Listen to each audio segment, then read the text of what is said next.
Yo,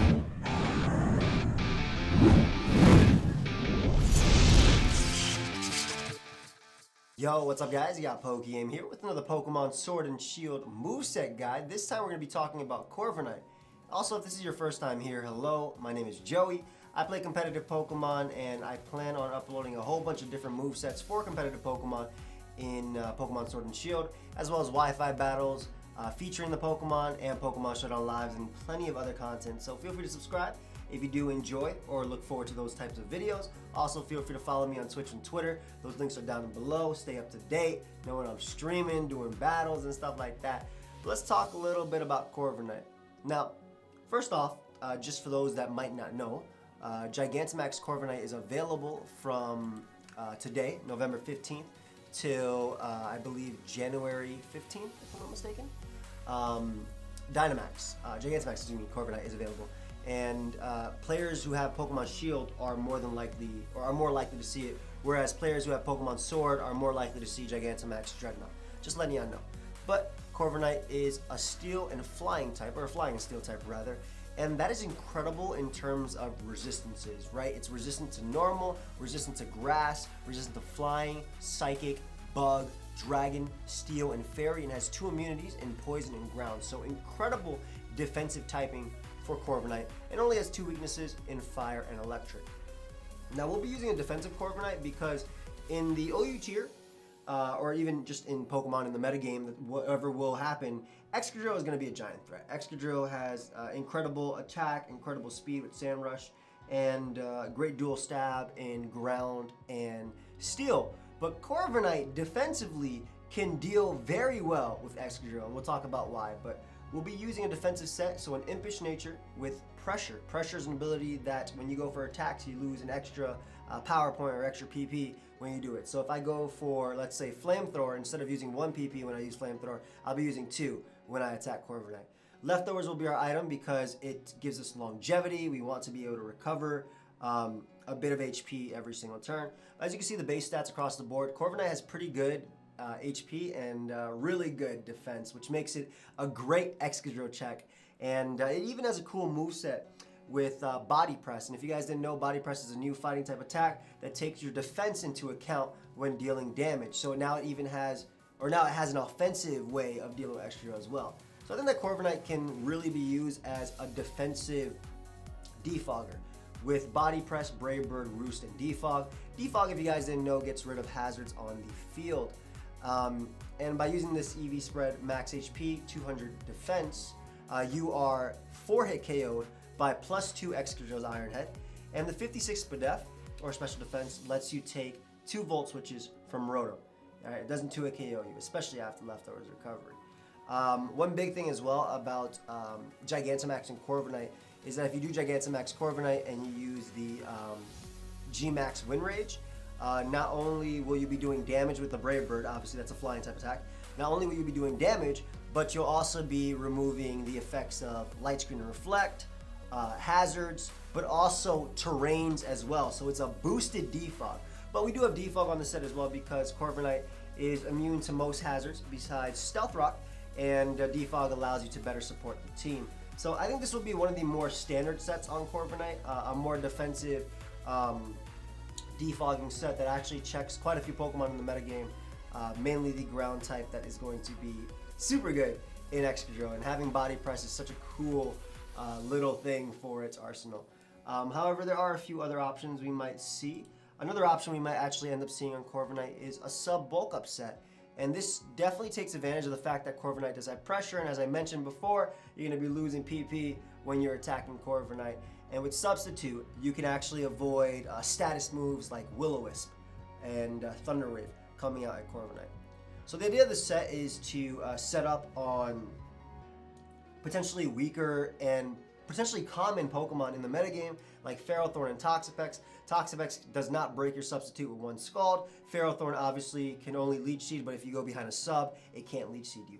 We're using a Careful Nature with 40 SPDEF EVs, and with those 40 Special Defense EVs, it actually allows us to, after roosting, not have our sub broken from Rotom, and I'll explain how that works. Basically, obviously we're being Flying and Steel, Flying is weak to electric, yes, but when you go for Roost, you lose your flying type for that turn. So Corviknight, which with this EV spread of 216 speed EVs, hits 224 at level 100 max.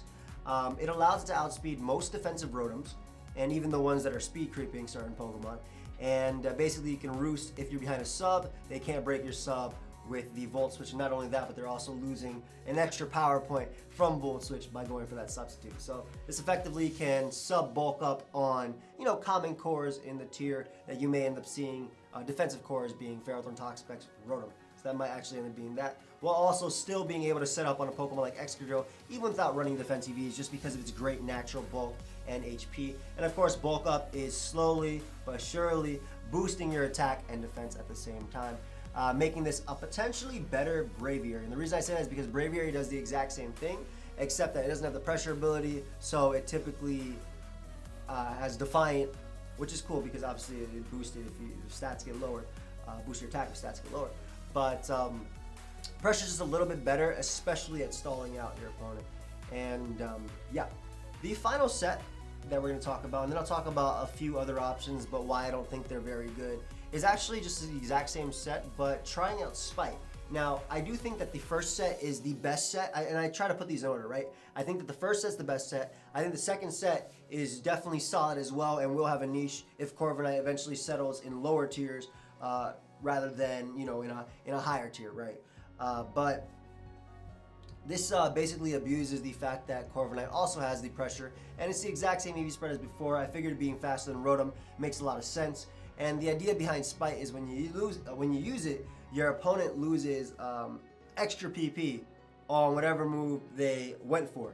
So you can spite them and you can go for pressure. And it's a sort of stally tactic, obviously, but I do think that this does make use of something unique that Corviknight can do besides the first set, which, like I said, I think would be the more standard set on Corviknight.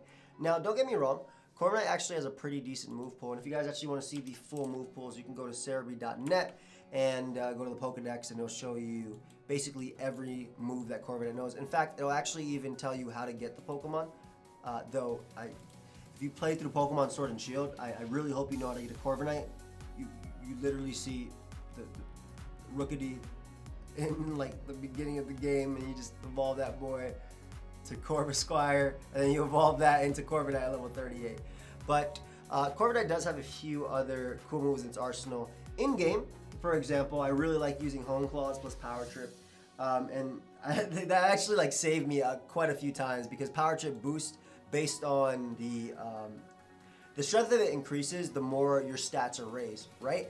So by Hone Clawsing, you're raising 2 stats at once, and Power Trip immediately is just getting stronger and stronger. I think Taunt is a pretty cool move that could be ran as well on Corviknight, but I think on this set specifically, it needs to have an attack in Brave Bird. Other options, if you don't want to take Recoil, is Drill Peck over Brave Bird. However, the damage difference is immense, and it learns moves like Iron Head, for instance. But I think that Flying Stab is almost always better. Nastyplot is another move that it can learn, but I don't think that it can make use of it because of its very low special attack stat. And even if it did try to make use of it, it's just not super solid. However, it does also have a hidden ability, which I haven't talked about. I mainly only talked about Pressure, but it has 2 other abilities that can be very useful in VGC. Unnerve is really nice for stopping your opponent's berries from activating. And Mirror Armor. And Mirror Armor is a new ability that Corviknight gets that bounces back only the stat lowering effects that the Pokemon receives. So if an opponent has an Intimidate Pokemon, for example, let's say Incineroar comes out and I have a Mirror Armor Corviknight on the field and they go for Intimidate, I'll bounce it right back at them. However, because we aren't running offensive sets on Corviknight for the most part, we're running defensive, or we're running sets that rely on multiple turns to set up, I don't think those sets are necessary. But if you did want to try a Choice Band Corviknight set, I would suggest maybe something like Brave Bird, Iron Head, and from there it's just a toss-in of a few attacks. Another option is, of course, a bulk up 3 attack set with bulk up Brave Bird, Iron Head, and maybe Power Trip if you want to do it. But for the most part, I don't think that'll be it. In terms of teammates with Corviknight, if you want to go to defensive route, ground types are great. Hippowdon is a fantastic Pokemon to use with Corviknight, just because, first off, Corviknight doesn't take anything from Sandstorm damage because it's a Steel type. They don't take Sandstorm damage, but also because Hippowdon does resist the Electric type attacks. It's immune, rather, to the Electric type attacks coming out at Corviknight. Ferrothorn is also a decent answer as well for the Electric type attacks, but obviously you're piling up on that Fire weakness. In terms of offensive options, there's plenty of Pokemon that exist in the Galar region, for example, that prefer, or that really like the Defog. Centiskorch can be one of them. I forgot the evolution of Snom. Oh, Frostmoth. Frostmoth as well, obviously very much appreciates Defog, appreciates the resistances that Corviknight has as well. And yeah, it's really like I said, if your team is weak to Excadrill, right? If your team is weak to Excadrill, I think Corviknight is a solid Pokemon, and I do think, like I said, the first set in itself will be the best set. And again, if you want to Gigantamax it, now's your chance if you have Pokemon Shield to go out. But thank you for watching. Hope you guys all enjoy it, or learn something rather. Of course, if you did, leave a like, subscribe, feel free to. I'll hopefully have a Showdown Live with Corviknight going up later today. And again, I'm going to start trying to do Wi-Fi battles. Again, if I haven't already done that, because I'm recording this in advance, if I have not already done that, just expect them really, really soon. And when they come, the Wi-Fi battles start flooding. I'll start doing some max raids as well, and some my road to master rank as well soon too. So a lot of stuff coming for Pokemon Sword and Shield. Thank you everybody for watching. I'll see you guys next time. Goodbye, my friends.